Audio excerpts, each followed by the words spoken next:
KY3 News starts now. Well, first at 4, 2 men are in custody after breaking into the home of an elderly couple in Greene County. Justin Lentz and William Rush are accused of forcing their way into the couple's home, tying them up, then attacking them for 2 hours. The couple told deputies the men stole several guns and jewelry and then stole the couple's Ford Mustang and took off. That car was later found abandoned and on fire. Officers arrested Rush and Lentz nearby. Both are being held without bond on charges of burglary, assault, and kidnapping. In the wake of that attack, we wanted to find out how people, especially the elderly, can protect their homes in a straightforward and simple way. Michael Hoffman spoke with the Greene County Sheriff's Office and a local security company and joins us live with their advice. Mike? Well, Lee, and in this day and age, we have access to some pretty incredible technology that may seem difficult to use, but in fact, it's actually designed for ease of use. Take this Ring camera, for example. This little contraption, just put right up on my door, will be able to tell me anything I need to know about my home or anybody walking by, and it will also help my neighbors figure out what's going on with their homes if something does end up happening. And I do have this little contraption on the back. If you can see here, it does come apart. I don't even need to screw anything in or tape anything up. All it does is just attach to the latch of that door.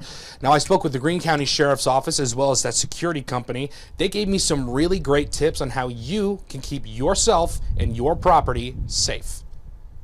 Be proactive instead of reactive. Bryon has been in the home security business for close to 10 years now.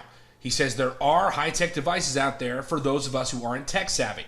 He says they're as easy as putting on a bracelet. A great thing that we have, especially for elderly clients or customers, we have a little device that's called it's a panic button is what it is. They can keep it on their person, whether it's with a lanyard, it also comes with a bracelet, or it comes with just a clip they can clip on their pants or their belt, or they can even stick it in their pocket if they needed to.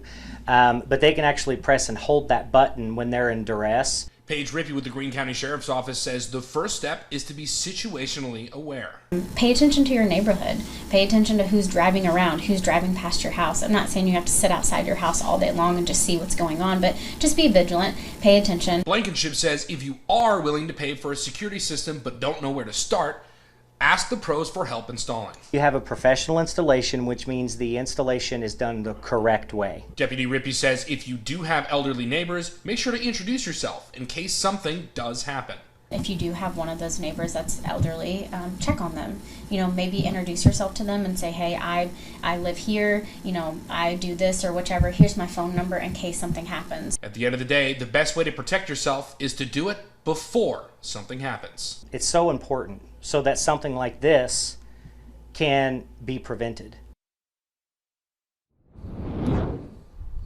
Now, it's also a great idea to have something like a motion sensing light in your driveway or even a dog that will bark when someone comes to the door. Now, Bryon also added that something very important to have is like a peephole at your front door, like you can see right here, or even a window that can give you a quick glimpse as to who it is at your front door without having to open it. Reporting live in Springfield, I'm Michael Hoffman.